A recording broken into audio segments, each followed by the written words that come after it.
Gandang hapon guys. Gandang hapon mga kabarter. Andito po ako sa aming rooftop. Sa taas ng bahay. Dahil dito ako nagtanim ng kalabasa at passion fruit. Ginawan ko ng balag. Trellis. Yan, ganyan o. Yan po, kita nyo naman. Ang trellis o. Tapos, dito po. Yan. Andyan lang sa liga na makita. Ayan, kalabasa dyan lang sa empty mineral water. Gandang hapon po. Pakita ko lang po yung aking tanim na kalabasa dito sa rooftop. Yan po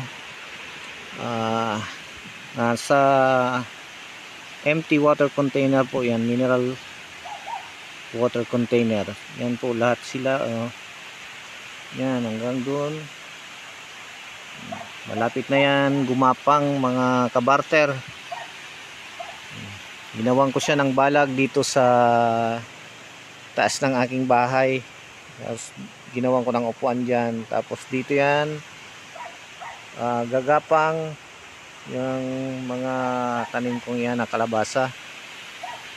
Tapos dito naman sa kabila ay tinanan ko ng passion fruit. Yan. Yan po ay passion fruit. Yan. Ang gumapang na siya dito. Meron din dito. Yan. At dito namumunga na po siya. Yan. Yan, may bunga. Yan, may mga bulaklak. Daming bunga dito. Passion fruit. Yan, passion fruit po yan. Daming bunga hanggang sa baba. Yan. Paakyat po yan. Paakyat yan. Ginawa akong balag yan. Yan. Tapos doon yung gulay na kalabasa.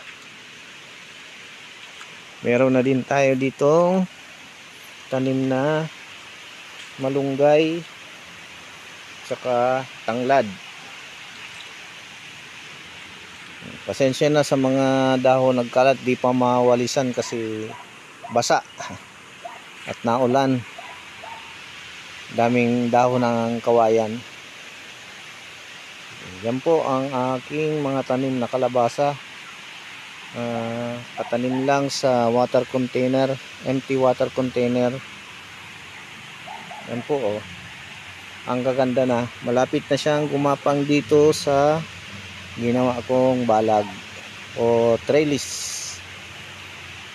So that's all for today's video mga kabarter. Maraming salamat po.